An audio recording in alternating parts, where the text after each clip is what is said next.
avocat nanga Yesu yoleyo nelakanga ofana. Gloire à Dieu, bien-aimés dans le Seigneur, shalom. Nous bénissons le Seigneur, nous l'adorons, nous le louons, nous élevons son nom, lui qui est digne de recevoir la louange, qui est digne de recevoir l'adoration de son saint peuple. Nous bénissons le Seigneur pour ces jours où Dieu a permis que nous puissions nous réunir solennellement pour que nous puissions communier avec le Seigneur, pour que nous puissions savourer sa présence et pour que nous puissions l'adorer et que nous puissions à son tour recevoir la sémence, la nourriture spirituelle qui nous fortifiera, qui nous donnera de la force pour que nous puissions marcher droit vers l'éternité. Que Dieu soit béni. Shalom encore une fois à tous les bien-aimés, à tous les saints qui sont connectés de partout pour qu'ensemble nous puissions vraiment vivre cette communion que nous avons avec le Seigneur. Le dimanche passé, Dieu avait mis dans notre cœur de parler au sujet du ministère de la femme. Le dimanche passé, nous avions parlé nous avons pris 1 Timothée chapitre 2, le verset 11, où la Bible dit notre bien-aimé Paul étant inspiré par le Seigneur, parce que la Bible dit toute écriture est inspirée de Dieu. Notre bien-aimé Paul étant inspiré de Dieu, il a parlé, mais ce n'est pas Paul qui a parlé, c'est Dieu qui a parlé, parce que Paul l'a bien dit dans 1 Corinthiens chapitre 14, je crois verset 37, 38, il dit, quand il donnait l'instruction sur le ministère de la femme, si quelqu'un croit être prophète, ou il croit vraiment qu'il est rempli de l'esprit, alors qu'il accepte ce que je vous dis, ce que je viens de vous dire, que ceci est un commandement du Seigneur. Donc c'est le Seigneur qui avait parlé par l'intermédiaire de notre bien-aimé Paul. Ici encore, Paul parle et il dit, je ne permets pas, ça c'était 1 Timothée chapitre 2 verset 11, je ne permets pas, je crois verset 12, je ne permets pas à la femme d'enseigner ni de prendre de l'autorité sur l'homme. Et nous avions parlé, nous avons pris, nous avons essayé un peu de comprendre ce que notre bien-aimé Paul avait déclaré dans le livre de 1 Corinthiens chapitre 14, là où il dit, dans toutes les assemblées, aussi que dans toutes les assemblées, que les femmes se taisent, qu'ils puissent apprendre avec une entière soumission, comme le dit aussi la loi. Et nous sommes allés pour chercher quelle est cette loi que Paul se référait. De quelle loi se référait-il quand il disait, comme le dit aussi la loi. Et nous avons parcouru par la grâce de Dieu et nous avons trouvé cette loi. Donc c'est de ce que nous avons parlé les dimanches passés. Et par la grâce de Dieu, aujourd'hui, nous allons percer dans la même direction. Mais aujourd'hui, nous parlons de l'autorité, puisque Paul a parlé de des choses là-dedans.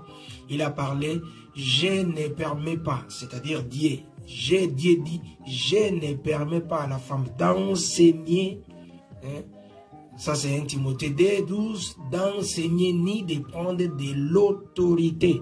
Eh bien, nous allons comprendre quand la Bible parle de l'autorité, il s'agit de quoi? Parce que beaucoup les lient cette autorité par l'autorité civile, l'autorité matrimoniale. Que bon, je suis avec ma femme dans la maison, si c'est moi qui dirige, donc la femme n'a pas autorité. Est-ce que quand Dieu parlait de l'autorité, quand Paul parlait que la femme ne doit pas avoir de l'autorité, est-ce qu'il parlait de l'autorité dans un foyer? Est-ce qu'il parlait-il de l'autorité dans une société, où il faisait allusion à quoi? C'est de ce que nous allons étudier en ce jour et que le Seigneur bénisse sa parole. Alléluia. Nous allons prendre nos Bibles, nous lisons ce passage.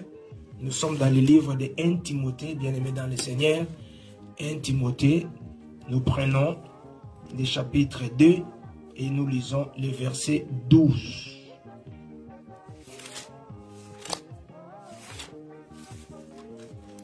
Notre première lecture, c'est 1 Timothée chapitre 2, le verset 12. Je ne lui permets pas d'enseigner, si nous prenons à partir du verset 11, que la femme s'instruise paisiblement dans une entière soumission. Je ne lui permets pas d'enseigner et de dominer sur l'homme, mais je lui demande de garder une attitude paisible. Ma Bible, c'est une autre version. Dans d'autres versions, la Bible dit, peut-être je peux prendre la version 8 secondes. Là, la Bible parle.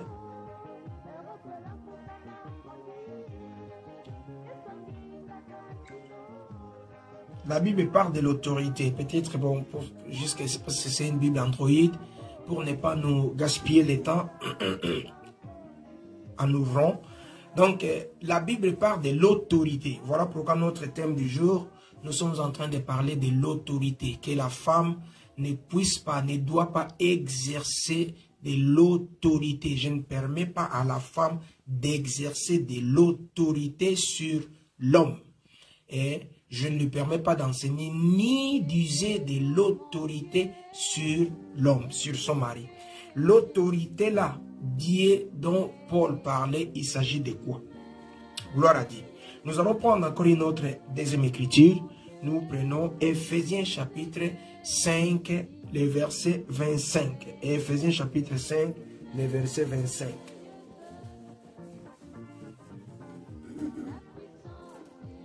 Éphésiens chapitre 5, verset 25.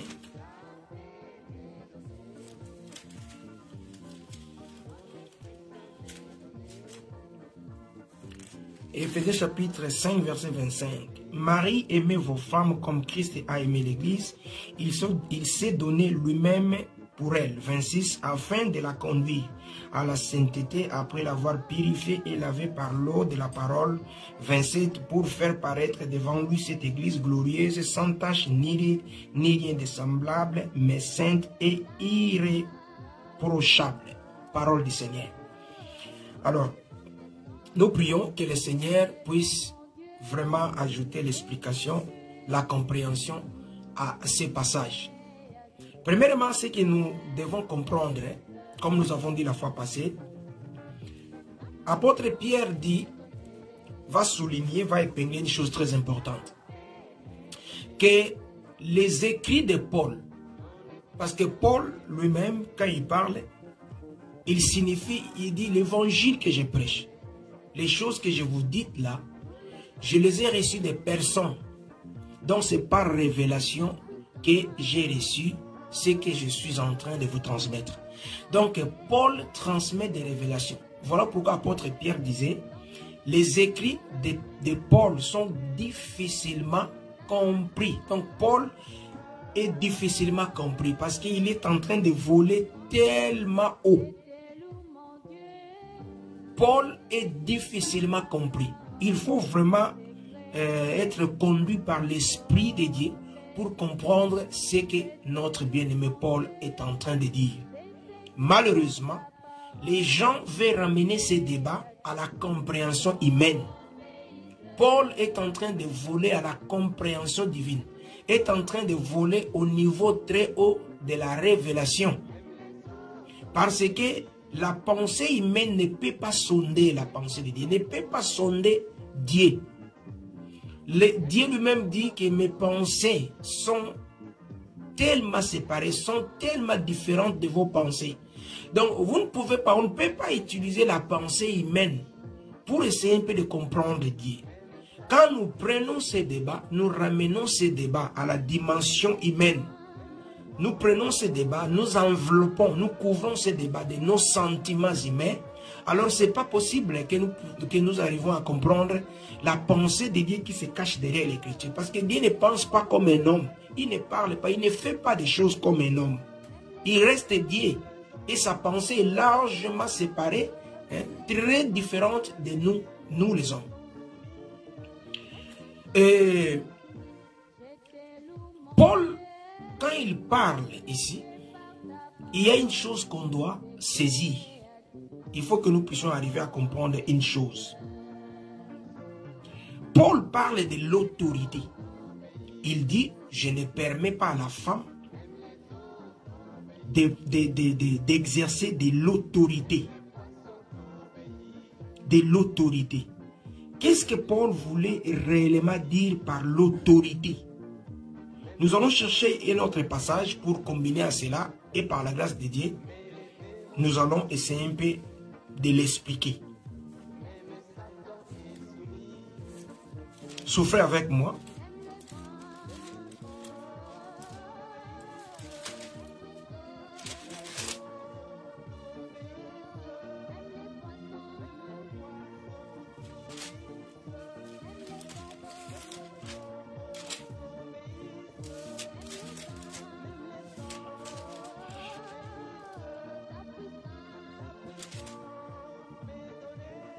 Je suis en train de chercher un passage où notre bien-aimé Paul va expliquer qu'est-ce qu'il voulait parler de l'autorité. Frère Jimmy, vous allez nous aider avec la lecture.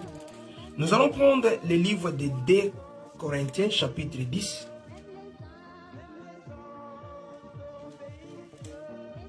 « 2 Corinthiens, chapitre 10. Nous lisons le verset 8.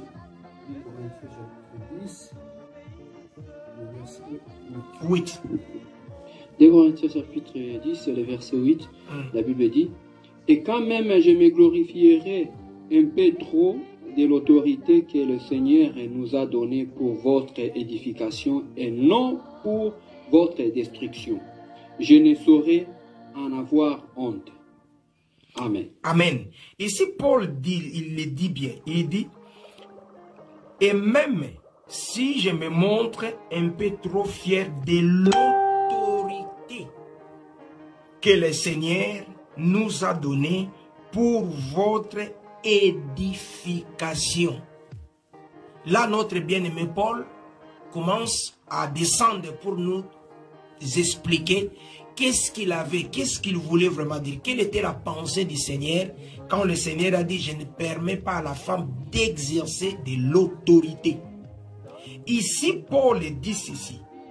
Il a dit, il révèle que le Seigneur, Dieu leur a donné de l'autorité. Mais cette autorité que Dieu leur a donnée, c'est pour l'édification de l'Église. Donc, pour que l'Église puisse avoir de l'édification. Quand on parle de l'édification, c'est le fait de construire. Pour que l'Église soit construite, pour que l'Église soit bâtie, pour que l'Église soit édifiée, hein, pour que l'Église soit érigée, alors Paul parle que Dieu leur a donné quelque chose. Et qu'est-ce que Dieu leur a donné? Dieu les a investis de quelque chose. C'est comme s'il a reçu un mandat, il a reçu un travail. Pourquoi? Pour l'édification de l'Église. Paul dit, le mandat qu'il a reçu, ça s'appelle de l'autorité. Donc, c'est ce qui amène l'Église à connaître de l'édification. On appelle ça de l'autorité. On va encore ajouter un autre passage. Nous sommes toujours en train de poser les jalons. Et avant que nous puissions rentrer dans le débat clé. Nous prenons encore, nous sommes toujours dans 2 Corinthiens, mais nous passons au chapitre 13. Chapitre 13, le verset 10.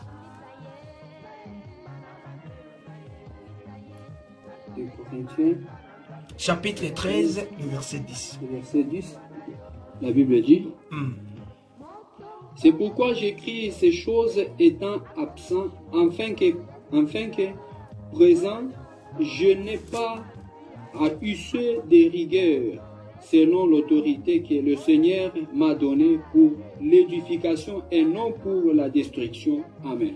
Amen. Ici, Paul va réitérer encore la même chose. Paul est en train d'expliquer qu'il a reçu quelque chose de la part de Dieu. Pour l'édification de l'église, il y a quelque chose, il y a une portion, il y a quelque chose, il y a un élément que Dieu a donné. Et c'est cet élément-là qui sert à former, à édifier, à préparer l'église. Paul est en train d'appeler ce mandat-là de l'autorité. Il va répéter encore ici, il va réitérer la même chose. Il dit que à cause de l'autorité que j'ai reçue, ici c'était, voilà pourquoi j'écris cela étant absent, afin qu'une fois présent, que je n'aie pas fait preuve de la sévérité conformément à l'autorité que le Seigneur m'a donnée. Wow. Paul dit qu'il a reçu de l'autorité, et cette autorité qu'il a reçue, c'est bien pour l'édification. Donc, pour que l'église soit édifiée, c'est que Dieu a donné à ceux qui exercent ce travail d'édifier, d'amener l'église à l'édification. Ça s'appelle de l'autorité. Donc, l'autorité ici, c'est le ministère. Donc, quand Paul disait, je ne permets pas à la femme d'enseigner ni d'exercer de l'autorité. L'autorité ne s'inscrit pas dans le cadre des foyers. Non. L'autorité ici, c'est le ministère. Parce que c'est le ministère qui amène à l'édification. Je suis toujours en train de poser les jalons. Nous prenons Ephésiens chapitre 4. Ephésiens chapitre 4. Le verset 11, la Bible dit, c'est lui qui a donné les uns comme apôtres, les autres comme prophètes, les autres comme évangélistes, les autres comme bergers et enseignants. Il a fait pour former les saints. Dans d'autres versions, pour l'édification, pour former les saints aux tâches du service en vue de l'édification du corps de Christ. Il a donné aux uns comme apôtres, prophètes, évangélistes, pasteurs et docteurs. Pourquoi? Pour l'édification. Donc, il leur a donné quelque chose pour qu'à leur tour, ils puissent amener l'église à être édifiée, à préparer, à fortifier l'église. Et ce qu'il leur a donné là, aux 5 ministères, aux 5 travaux que je suis en train, nous avons lu dans ces passages. Et ici, là, l'œuvre que ce travail-là, que l'outil que ce travail doit faire, hein, les mandats là doit faire, c'est édifier l'église. Et donc, l'édification de l'église, pour que l'église soit édifiée, c'est l'autorité, c'est de l'autorité qui amène l'église à être édifiée. Voilà là où Paul est en train de dire que moi j'ai reçu de l'autorité pour votre édification. Donc pour l'édification de l'église bien-aimée dans le Seigneur, ce qui est exercé, c'est de l'autorité. Maintenant, quand on se réunit dans l'église solennelle, quand on se réunit dans l'église solennelle, c'est comme une vie de mariage. On se retrouve comme une vie de mariage, comme une vie de couple. Là où il y a l'homme et la femme. Donc, en se réunissant, quand on se réunit comme une église bien-aimée, directement, quand on se réunit comme une église, c'est directement, on commence à donner directement les reflets, l'image du couple. L'image du couple, c'est-à-dire il y a l'homme, il y a la femme. À chaque fois que nous nous réunissons, et pour adorer Dieu, quand nous nous réunissons, bien-aimés dans le Seigneur, à partir de ce temps-là, directement, on se pose dans cette réalité, dans cette image de couple où il y a l'homme, il y a la femme. Alléluia. C'est les couples, c'est les mariages. Voilà pourquoi nous avons lu, Dieu nous a amenés dans Éphésiens chapitre 5, versets 25 à 27. Mais, nous le disons toujours, Paul est en train d'expliquer ces choses que nous avons lues dans Éphésiens chapitre 5, versets 25 à 27. Il a dit ceci. Je reviens encore là-bas. Il dit ceci. Marie, aimez vos femmes comme Christ a aimé l'Église. Paul va faire l'analogie du mariage que nous vivons, nos mariages. Il va comparer cette relation, ces mariages entre l'homme et la femme. Il compare cela avec les vrais mariages qui est entre Christ et l'Église.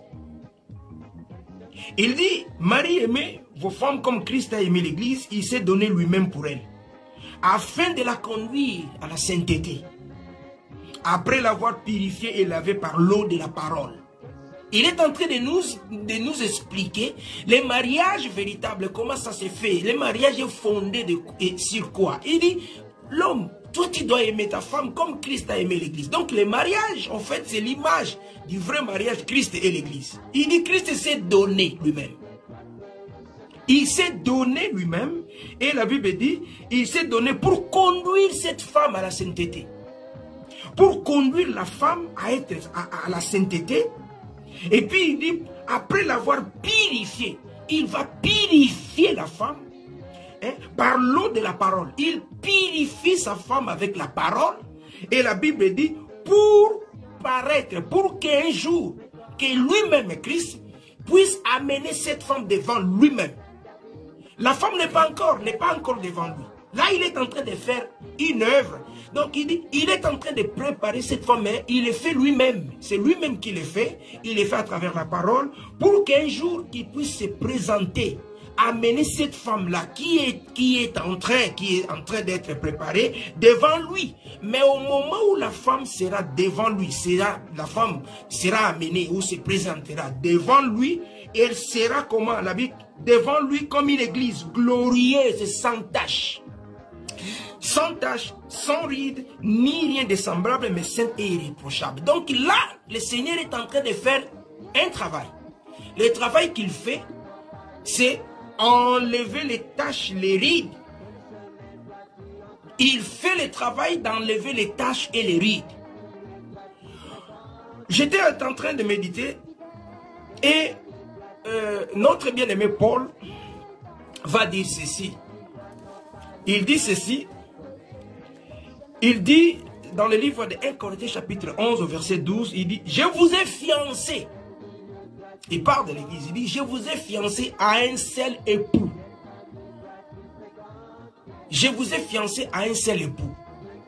Je n'ai jamais vu un fiancé être fiancé ou une fiancée être fiancé à un époux. Parce que normalement, quelqu'un qui est fiancé devait être une fiancée à un fiancé. Mais dans cette relation, la femme reste toujours la fiancée, mais il est fiancé à quelque chose qui est déjà son époux. Donc l'homme, c'est déjà l'époux. Mais la femme est la fiancée. Voilà pourquoi, une petite parenthèse, nous disons que les fiançailles, selon Dieu, selon l'explication de Dieu, ce n'est pas une période de se connaître et après, si ça ne marche pas, on se sépare. Non. La fiançaille, les périodes de fiançailles, selon le Seigneur, c'est le temps où la femme est préparée pour aller rejoindre son épouse. Parce que Christ, qui a l'église, c'est-à-dire la femme, sa fiancée, comme fiancée, mais il l'a déjà dotée. Comment est-ce que Christ a déjà donné la dot, mais la femme continue toujours à porter ses statuts de fiancée? Vous voyez, Christ avait déjà payé la dot. La Bible dit, dans le livre des Actes des Apôtres, chapitre 20, au verset 28, prenez bon soin de l'église de Christ, l'église de Dieu, qu'il s'est doté, il s'est acquise par son sang. par le prix de son sang. Donc, Christ, en versant le sang, il avait payé les prix. Et ces prix-là qu'il avait payé, c'est pourquoi? C'est pour avoir l'église. Donc, il avait déjà doté. Il a doté, il a versé la dot. Mais par contre, la femme continue à garder ses statuts de fiancée. Eh bien, on verra que la femme sera appelée femme à l'Apocalypse chapitre 19. Quand on lit à partir du verset 7, c'est là où la Bible dit, la Bible parle du mariage, des noces de l'agneau, et la Bible dit sa femme s'est préparée. Donc l'église a gardé ses statuts de fiancés. Pourquoi l'église va garder ses statuts de fiancés? Pourquoi? C'est là tout simplement pour comprendre cette relation, pour comprendre ce que nous voulons, ce que Paul voulait dire. Que après avoir doté,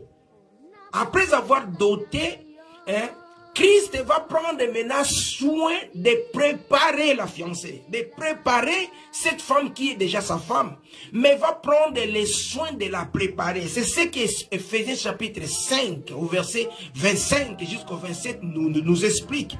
Et la Bible, aimez vos femmes, Marie, aimez vos femmes comme Christ a aimé l'église. Il s'est donné lui-même pour la...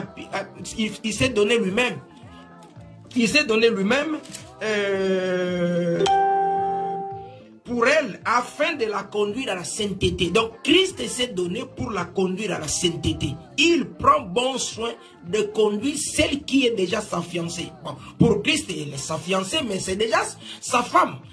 Pendant ce temps-là, que la femme n'a pas encore atteint ces statuts-là, la femme n'a pas encore passé, n'a pas encore terminé ces stades-là, où elle doit passer par la sainteté, être purifiée par l'eau de la baptême, pour que les taches, les rides et tout ce qu'elle avait puisse disparaître, elle garde encore le statut de fiancée. Donc pendant ces temps-là, qu'est-ce que le Seigneur fait? Il prend soin lui-même pour transformer, pour embellir, pour rendre cette femme-là belle pour lui-même, afin que les jours la femme doit se présenter devant lui, que la femme se présente sans tache, que la femme se présente sans ride, que la femme se présente sans quelque chose qui peut causer sa laidité. Donc pendant ce temps-là, cette période-là, que la femme qui est déjà la femme de Christ garde la statue de fiancée parce qu'elle est préparée. Voilà pourquoi nous disons que les fiançailles, selon Dieu, ce n'est pas une période de se connaître, mais c'est la période où la fiancée est préparée pour rejoindre son mari. Maintenant, quand Paul expliquait toutes ces choses ici, où est-ce qu'il avait ramassé ça? Parce que nous disons que les apôtres expliquent les prophètes. Paul ne pouvait pas ramasser ça en l'air, il ne pouvait pas parler en l'air. Il a lu ça quelque part. Il a vu ça quelque part. Où est-ce qu'il a vu le Seigneur préparer sa fiancée? Où est-ce qu'il a vu ça?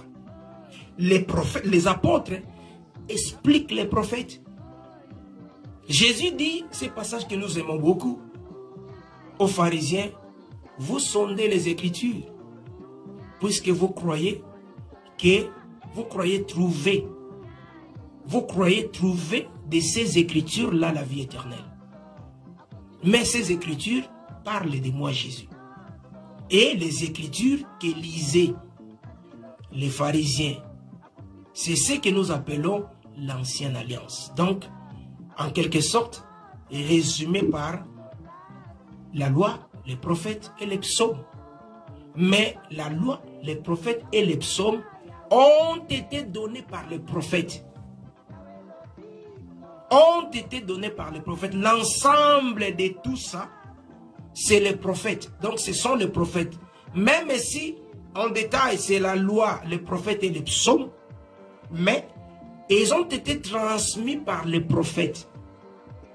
Même les psaumes, ce sont les prophètes. Voilà pourquoi la Bible, il y a un problème, on parle. Il semble qu'il y ait un problème. Je ne sais pas si vous saisissez, y a-t-il un problème de connexion? Il y a un problème de connexion, non? S'il y a un problème de connexion, bien aimé dans le Seigneur, veuillez nous faire signe. Je ne sais pas, parce qu'ici, on parle qu'il y a un problème de connexion. S'il n'y en a pas, faites-nous signe aussi. Bon, merci beaucoup. Nous allons quand même continuer. Que Dieu soit béni. Que Dieu soit loué. Je disais ceci. Les écrits ou les écritures que les pharisiens lisaient, c'est ce que nous appelons l'ancienne alliance. L'ancienne alliance, c'est-à-dire les prophètes, la loi, les prophètes et les psaumes, en général sont transmis par les prophètes. Même les psaumes, c'est les prophètes. Voilà pourquoi, quand Pierre était en train de parler des psaumes, quand il parlait de David, il dit cet homme était prophète. Donc, en général, ce sont les prophètes. Voilà pourquoi, dans Hébreux chapitre 1er, verset 1 à 2, la Bible dit, aux temps anciens, Dieu a parlé à nos pères par les prophètes. Donc, l'ancienne alliance, ce sont les prophètes, mais exprimés par la loi, les prophètes et les psaumes. Et le même passage d'Hébreux 1er, 1 à 2, la Bible dit, à notre temps, il nous parle par les fils. C'est-à-dire, là, il a parlé toujours de lui, du fils. C'est toujours de Jésus dont on a parlé dans l'ancienne alliance. Mais de manière codée, parabole.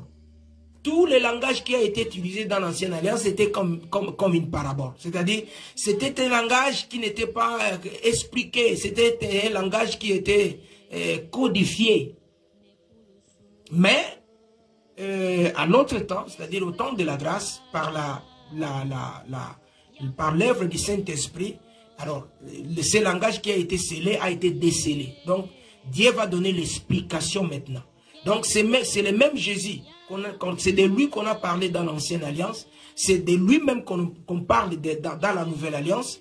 Donc, voilà pourquoi nous disons la nouvelle alliance explique seulement l'ancienne alliance. Si Jésus a dit que vous sondez les Écritures, mais les Écritures parlent de moi. L'ancienne alliance a parlé de lui.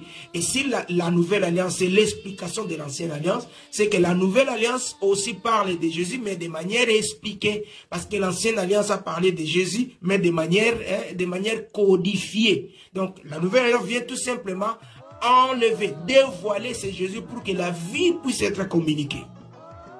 Et nous retournons à ce que nous disons. Donc, les apôtres, c'est pour que Dieu puisse expliquer ce que les prophètes ont fait, il les a expliqués par les apôtres. Donc, Paul, en nous parlant, en nous disant, en déclarant ce qu'il est en train de déclarer dans Éphésiens chapitre 5 ici, il doit avoir vu ça chez les prophètes. Alléluia. Maintenant, on va prendre le livre d'Esther. Prenons Esther. Esther chapitre 2. Nous lisons à partir du verset 1er. Après ces événements, une fois sa colère apaisée, le roi Assuérus pensa avec regret à Vachi et à ce qu'elle avait fait et à la décision qui avait été prise à son sujet. Alors les jeunes serviteurs du roi,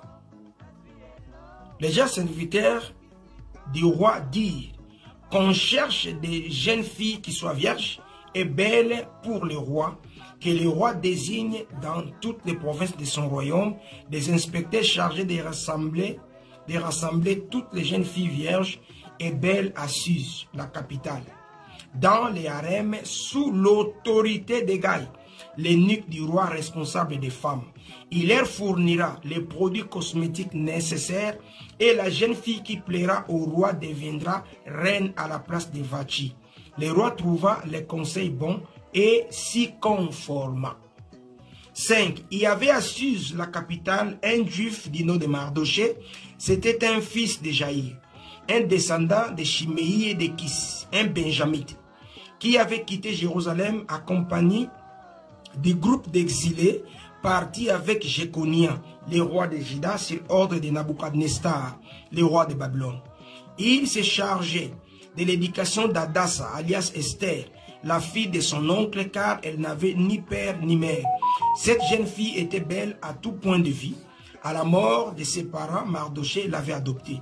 Lorsqu'on proclama le message du roi, qui avait valeur de loi, et qu'on rassembla un grand nombre de jeunes filles à Suse, la capitale, sous l'autorité d'Hégai, Esther fut aussi prise. Elle fut conduite au palais et placée sous l'autorité d'Hégai, les responsables des femmes. La jeune fille lui plut et gagna la sympathie. Il s'empressa de lui fournir des produits cosmétiques et les éléments dont elle avait besoin. Il lui donna aussi 7 jeunes filles sélectionnées parmi les personnels du palais, puis il les plaça avec ces suivantes dans les meilleurs appartements. Je vais sauter un tout petit peu.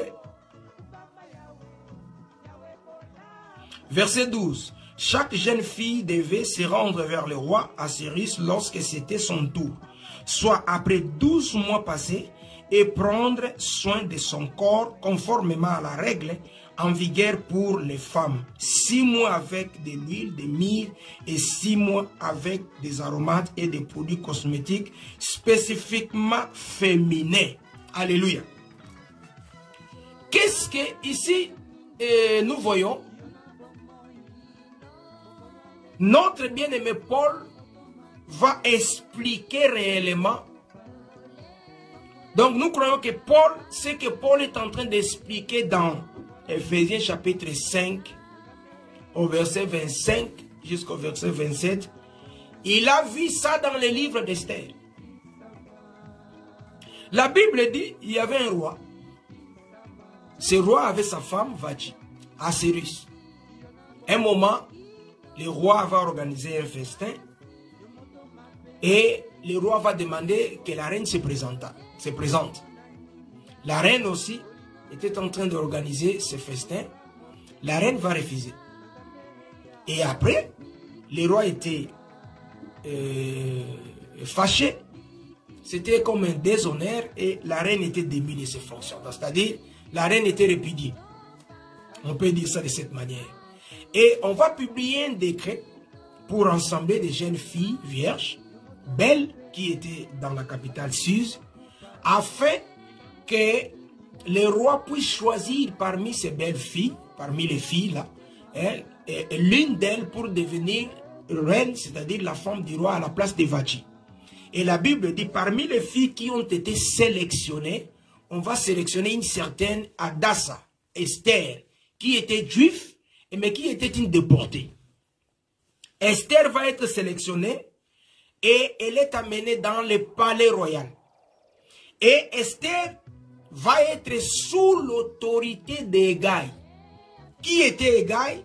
Hégai était un eunuque du roi, un ministre du roi, mais qui avait un ministre du roi en charge des femmes. C'est Hégai qui va prendre le temps, les soins de préparer la femme qui va devenir la femme du roi. Et la Bible dit,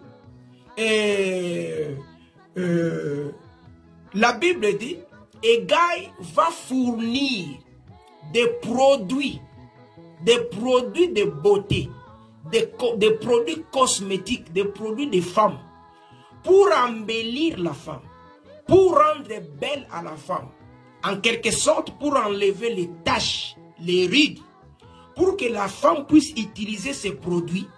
Donc c'est Hégai, qui était l'eunuque du roi, qui va prendre les soins de fournir ces produits à la femme qui deviendra la femme du roi. Et la Bible dit, Hégai va prendre les soins de préparer cette femme, de fournir à cette femme les produits de beauté. Ici la Bible parle, on dit, elle doit appliquer pendant 6 mois, tout un 6 mois, de l'huile, de parfum, et après, autres 6 mois, elle va appliquer d'autres produits cosmétiques. Mais elle doit utiliser, recevoir de la part de la main, entre des mains d'Hégai, qui était l'eunuque du roi, qui était les ministres, les responsables en charge de préparer les femmes du roi. La fille doit recevoir de ses mains les produits dont elle va utiliser, mais pendant toute une année.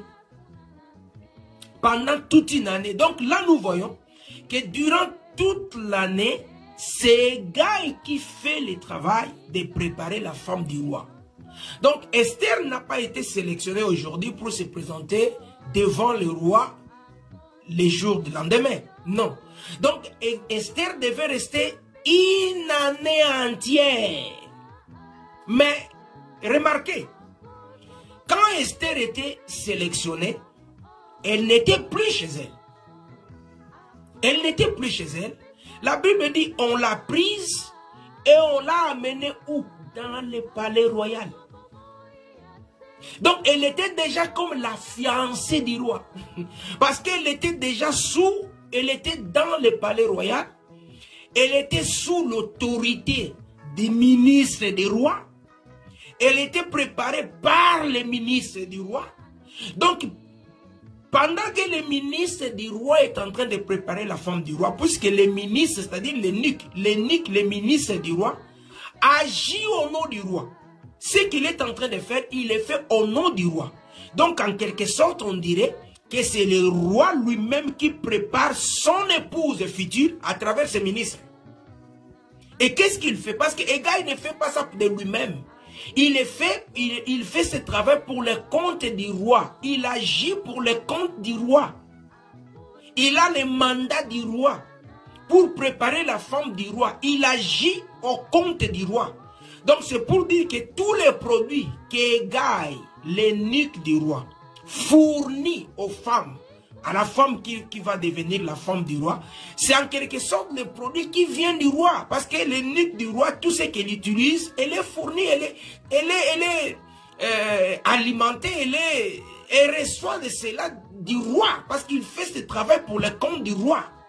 Donc s'il doit acheter ces choses, donc l'argent, il a eu ça du roi. Donc c'est comme si c'est le roi lui-même qui fait ce travail à travers ses ministres. Et la Bible dit, Esther a été sélectionnée parmi les jeunes filles. Et elle va être amenée au palais royal. Bien aimé dans le Seigneur, je rappelle que nous sommes en train de parler de l'autorité. L'autorité dont Paul avait parlé, que la femme ne doit pas exercer de l'autorité. Ici, nous voyons l'eunuque du roi. Hein? L'eunuque du roi, c'est-à-dire le ministre du roi, a reçu de l'autorité pour préparer la femme du roi. Donc le travail qu'il est en train de faire, voilà pourquoi on dit que les jeunes filles sont entrées dans la maison, dans la cour royale, mais elles étaient sous l'autorité d'Hegai. Donc l'Hegai a reçu mandat, l'autorité de préparer la femme qui va devenir la femme du roi. Donc l'autorité, c'est un mandat qu'on reçoit pour préparer l'épouse du roi. Voilà pourquoi, pour préparer l'épouse du roi. Or que vous allez remarquer que les eunuques du roi, bien qu'ils vont préparer les femmes ou la femme du roi, mais ils étaient des hommes. Les eunuques n'ont jamais été des femmes. Ils vont préparer la femme. Mais par contre, eux-mêmes, ce sont des hommes castrés. Voilà. Et Dieu, le roi leur a donné, et le roi a donné à son eunuque le mandat, l'autorité de préparer son épouse. Et la Bible dit, Esther va être bien préparée par Hegai, parce qu'elle va recevoir, elle va trouver grâce devant Hegai, elle va recevoir de lui tous les produits nécessaires, les produits cosmétiques dont elle avait besoin, et elle va utiliser ces produits pendant toute une année.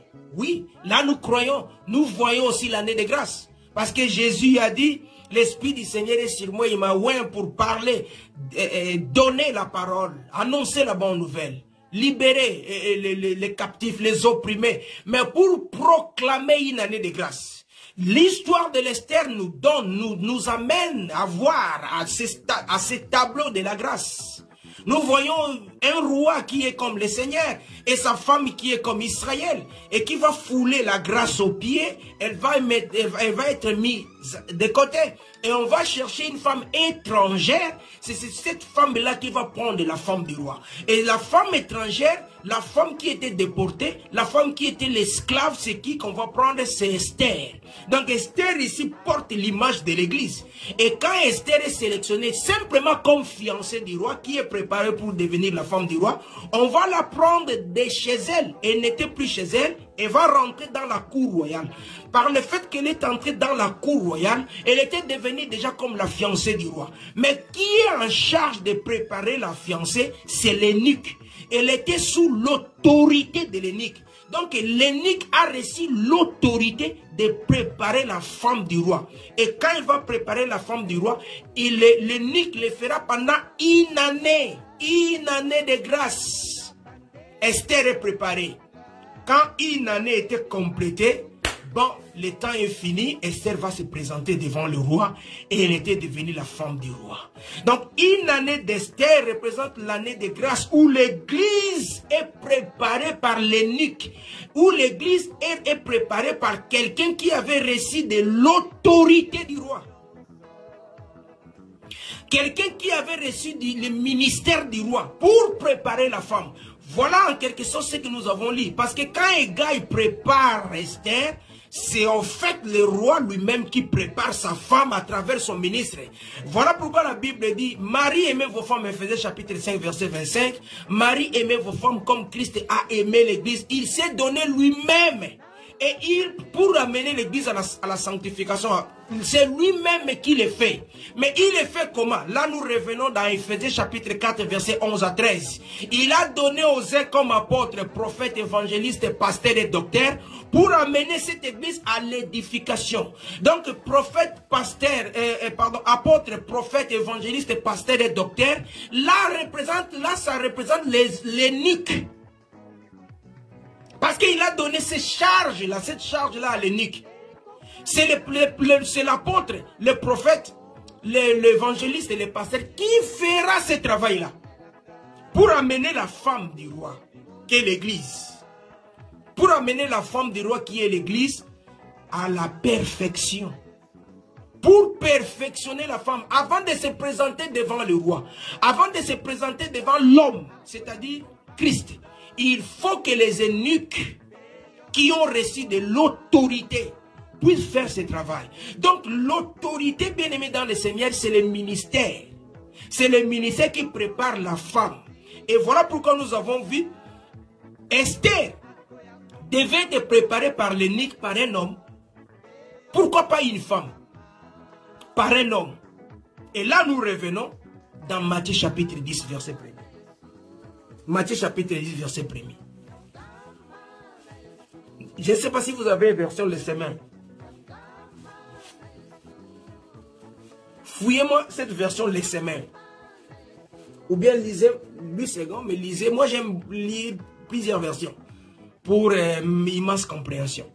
Version 8 secondes, et vous prenez aussi une autre version, peut-être les semaines. Matthieu chapitre 10.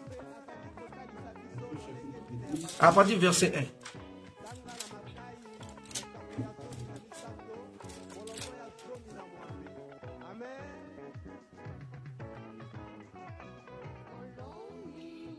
Lui secondes dit ceci, puis Jésus appela ses 12 disciples et leur donna le pouvoir de chasser les esprits impurs et de guérir toute maladie et toute infirmité. Jésus appela les 12 et leur donna le pouvoir. Mais le Seigneur dit comment? Cette version dit, ayant appelé à lui ses 12 disciples, il leur donna autorité sur les esprits impurs pour les chasser et pour guérir toutes sortes de maladies et toutes sortes d'infirmités. Amen. Amen. Il a appelé les 12. Il a appelé les 12 disciples, en quelque sorte les apôtres. La Bible dit il leur a donné de l'autorité. Pourquoi l'autorité? Pour chasser les esprits impies, pour guérir toute maladie. Quand nous voyons dans l'autorité, bien aimée dans le Seigneur, nous trouvons quoi? Nous trouvons le pouvoir et la puissance. Le pouvoir de chasser les esprits et la puissance de guérir. La guérison dont parle la Bible ici, c'est global. Chasser les esprits impurs ici, ce n'est pas tout simplement se mettre devant quelqu'un qui est possédé, chasser l'esprit impur. Pour chasser l'esprit impur, c'est qu'on doit être doté de la parole, bien aimé dans le Seigneur. Vous vous souvenez des cas de Séva, des fils de Séva.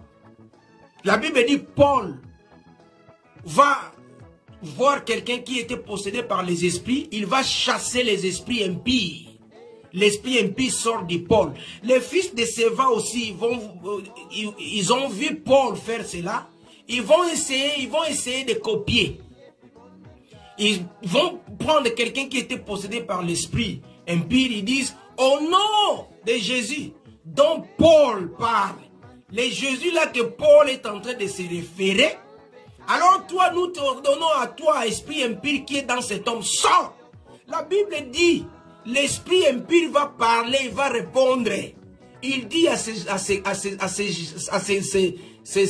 jeunes hommes-là, il leur dit, Jésus, je le connais. Paul, je le connais, mais vous, qui êtes-vous? La Bible dit, l'esprit impur a pris au-dessus sur eux, il les a tabassés. Ils ont fui nus. Donc, pour chasser l'esprit impur, bien aimé dans le Seigneur, il faut avoir de l'autorité. Le pouvoir là, qui permet que l'esprit, quand il parle, c'est ce qu'on appelle la parole qui est en nous. Parce que Paul dit, ce n'est plus moi qui vis, c'est Christ qui vit en moi. Et il y a la parole de Dieu. Quand il déclare quelque chose, ce n'est pas toi, Roger, Franck qui parle, mais c'est la voix, c'est Jésus qui parle. Or, Jésus, c'est la parole. Jésus, c'est la parole, bien-aimée dans le Seigneur. Donc, pour qu'un esprit impur obéisse à quelqu'un, il faut que cette personne-là puisse avoir la parole de Dieu en lui.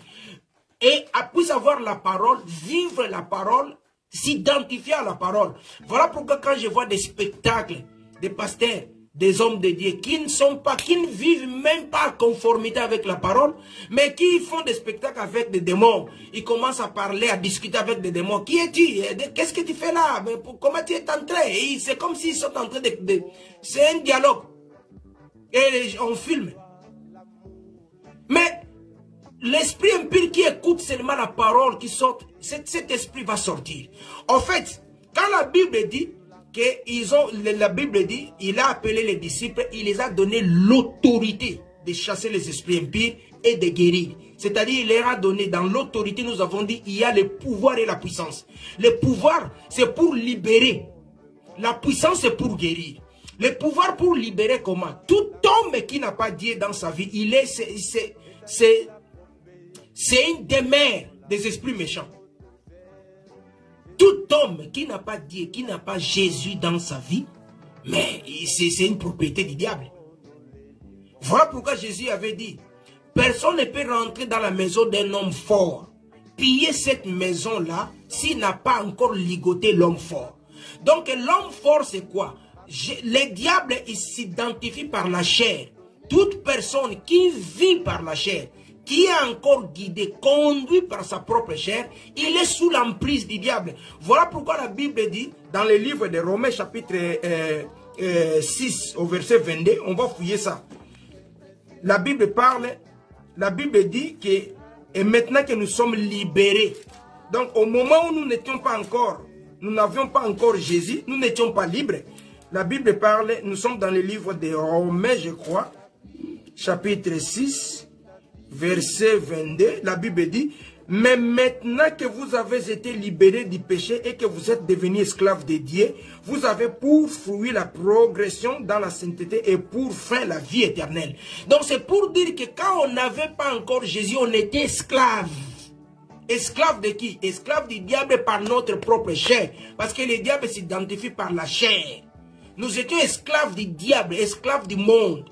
Et pour que nous soyons, nous devenons esclaves de Dieu, que nous puissions passer du côté du Seigneur, il faut la libération, bien aimé dans le Seigneur. Et cette libération se fait à travers la parole. Et c'est voilà pourquoi il leur a donné une parole qui libère. Qui libère. Premièrement parce que quand on vit sous cet état-là, on est des personnes, on est des cadavres. Il faut qu'on soit libéré de la mort. Il faut qu'on soit délivré de la mort. Il faut qu'on puisse passer de la mort à la vie. Il faut qu'on soit délivré du diable, de la domination du diable, de l'emprise du diable. Et la Bible dit, il a donné de l'autorité. C'est ça le travail que le ministère fait. Alléluia. Et la Bible dit, il n'a pas remis, il n'a pas donné ce travail. Il n'a pas donné cette autorité, ce mandat à une unique femme, parce que l'unique femme n'existe pas. Voilà pourquoi nous avons dit quand il a appelé les 12, il a appelé les 12. Il leur a donné le pouvoir, les 12, alors qu'il y en avait nombreux. Jésus en avait plusieurs, il y a plusieurs qui les suivaient, même avec les femmes. Mais pour leur donner l'autorité, il a appelé les 12. Donc c'est seulement les 12 qui avaient reçu de l'autorité. En quelque sorte, pour préparer la femme, c'est seulement les 12 en avaient reçu. Waouh! Voilà pourquoi quand Paul est en train de dire, je ne permets pas à la femme de prendre, d'exercer de l'autorité, d'enseigner, de prendre de l'autorité, il était en train de se référer que la femme de Christ doit être préparée. Mais pour que la femme de Christ soit préparée, le mandat que Dieu et Christ va donner à ces eunuques-là, à ces ministres-là, ça s'appelle de l'autorité. Alors, une femme ne peut pas préparer une femme. Non, une femme ne peut pas préparer une femme. Donc, voilà pourquoi Dieu a donné ce mandat, a donné ça aux eunuques. Et les eunuques étaient des hommes. Les eunuques étaient des hommes. Donc, l'autorité ici, c'est le ministère bien-aimé dans le Seigneur. Voilà pourquoi nous avons dit que quand Dieu parle, quand le Seigneur parle de cette relation qui est entre Christ et l'Église, c'est comme un foyer. C'est comme un foyer. Voilà pourquoi quand Paul va parler, il va faire l'analogie de la relation que nous vivons, nous, dans nos maisons, avec nos femmes, avec nos maris. Cette relation doit, Paul va comparer cela avec la relation entre Christ et l'Église. Il dit, Marie, aimez vos femmes comme Christ a aimé l'Église. Donc, quand on se réunit dans l'Église, on se réunit solennellement. Donc, nous devenons comme ce couple, nous devenons comme cette relation où il y a une femme, il y a un homme. Il y a une femme, il y a un homme. C'est qui la femme? C'est l'Église. Et nous, nous sommes l'Église. Nous identifions, nous entrons dans cette corporation. Nous sommes l'Église. Et il y a l'homme qui est là. Et l'homme, c'est lui, Dieu, c'est lui, Christ. Et c'est l'homme maintenant qui prépare son épouse. Et si c'est l'homme qui prépare son épouse, comme la révélation doit coïncider, doit concorder avec la doctrine, il faut que l'homme parle. Parce que c'est lui qui fait ce travail-là, c'est l'homme. Il est en train de donner à sa femme. Il est en train de lui accorder ce qu'il faut pour que les rides, les tâches puissent être enlevées de manière en sorte que cette femme-là soit présentée devant lui-même les jours du Seigneur, mais glorieux, c'est-à-dire belle. Et qui fait ce travail-là? Il a donné ça à un eunuque, c'est-à-dire l'homme. Parce que quand on se réunit, il y a l'homme et la femme. Et c'est l'homme, en fait, qui fait ce travail sur cette femme-là. Donc, il ne peut pas en même temps se présenter comme une femme qui est en train de préparer une femme. Voilà pourquoi il a parlé de vous devez aimer vos femmes, vous, Marie, comme Christ l'a fait. Donc, Christ, quand il vient, du côté, il y a l'église, il se présente comme l'homme qui va travailler maintenant sur sa femme, qui va préparer son épouse. Et voilà pourquoi il va donner mandat. Comment il le fait? Il le fait à travers ses eunuques. Et il va donner mandat aux eunuques qui sont des hommes cassés pour préparer Esther. Donc, l'autorité ici, bien aimé dans le Seigneur, c'est le ministère. Donc, c'est le ministère qui prépare l'épouse. Si l'autorité là revient aux femmes, ça sera comme si la femme prépare la femme. Donc directement la parole de Dieu n'a plus de sens. L'autorité, c'est le ministère bien aimé dans le Seigneur. Quand Paul était en train de donner cet ordre-là, je ne permets pas à la femme d'exercer de l'autorité. Il disait que la femme ne peut pas exercer un ministère pour préparer la femme du Seigneur. C'est impossible. La femme du Seigneur est préparée par lui-même, le Seigneur, l'homme, il est préparé par les eunuques. Jamais. Donc, le ministère, l'autorité, c'est le ministère de la parole. Et c'est ce que Paul était en train de parler. Donc la femme ne peut pas devenir apôtresse. La femme ne peut pas devenir, c'est pas prophétesse, évangéliste comme aujourd'hui, pasteur ou enseignant, docteur. Donc ça c'est le ministère qui prépare la femme.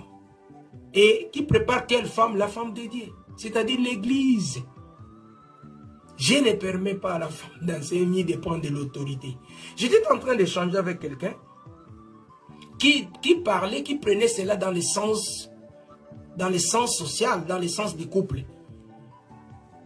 Il me dit, non, moi, ma femme est pasteur, parce que moi, je lui permets. Elle n'exerce pas l'autorité sur moi. Moi, je dis, mais qu'est-ce que tu entends par l'autorité? Quand on parle de l'homme là, l'homme, il ne doit pas exercer l'autorité sur l'homme. Quel est cet homme là? Toi, tu crois que quand la Bible parlait de cet homme là, c'est toi? La Bible parlait de l'homme qui prépare la femme. C'est sur cet homme là que la femme ne peut pas exercer l'autorité. L'homme là, c'est Dieu. La femme, c'est l'église. L'église doit recevoir parce que la femme reçoit la semence. Elle ne donne pas la semence. Et l'autorité là, donc, ce que Dieu utilise pour préparer la femme, c'est la parole.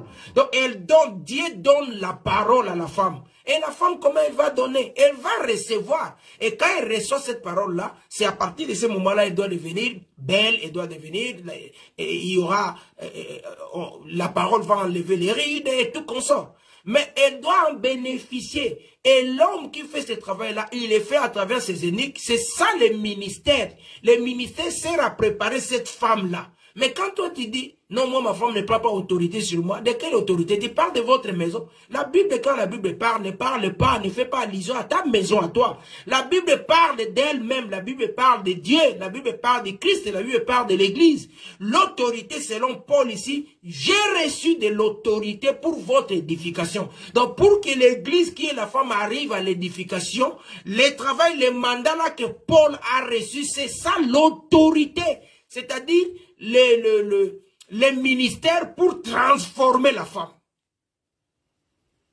Donc, voilà. Que Dieu soit loué. Amen. Donc, voilà pourquoi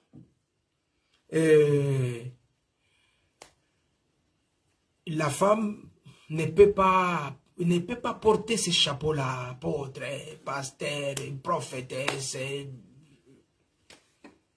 parce que c'est de l'autorité. Il ne peut pas exercer l'autorité. Il ne peut pas avoir le ministère. Que Dieu nous aide. Amen. Gloire à Dieu. Nous allons prier. Nous étions en train d'aider certaines personnes dans cette difficulté. En même temps, nous édifier pour comprendre la parole de Dieu. Pour ne pas tomber dans les filets du diable. Pour ne pas tomber dans les filets du diable, nous devons rester bibliques. Nous devons rester marcher selon ce que disent les Écritures. Amen. On va prier. On va prier. Aujourd'hui, on va terminer par là. S'il y a des questions, vous pouvez laisser.